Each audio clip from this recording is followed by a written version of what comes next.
রাতের ডিনারে কি করব ভেবে না পেয়ে আর দেখলাম ঘরে শুধুমাত্র আছে ডিম, তাই ভাবলাম একদম কম মশলায় চটজলদি বানিয়ে ফেলি ডিম কষা আর তোমাদের সাথে শেয়ার করে নিই। তাহলে চলো দেখে নেওয়া যাক।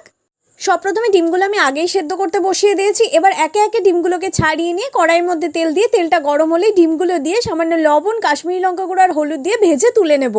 ওই তেলের মধ্যে গোটা গরম মশলা দিয়ে সামান্য একটু নেড়ে চেড়ে পেঁয়াজগুলোকে ভালো করে ভেজে নিয়ে আদা, রসুন, কাঁচা লঙ্কা আর টমেটো বাটা দিয়ে একটু কষিয়ে নেব।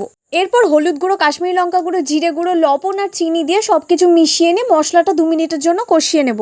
খুলে দেখি মশলা থেকে তেল ছেড়ে এসেছে আর মশলাটা একদম কষে গিয়েছে। এরপর সামান্য পরিমাণ জল দিয়ে একটু নেড়ে চেড়ে জলটা ফুটে আসলে ডিমগুলো দিয়ে দেবো।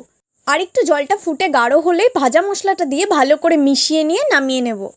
একবার এভাবে বানিয়ে দেখবেন, একদম কম মশলায় চটজলদি বানিয়ে ফেলতে পারবেন আর খেতেও খুব টেস্ট হবে। আর রেসিপিটি ভালো লাগলে লাইক, কমেন্ট, শেয়ার করবেন আর চ্যানেলটিকে অবশ্যই সাবস্ক্রাইব করতে ভুলবেন না।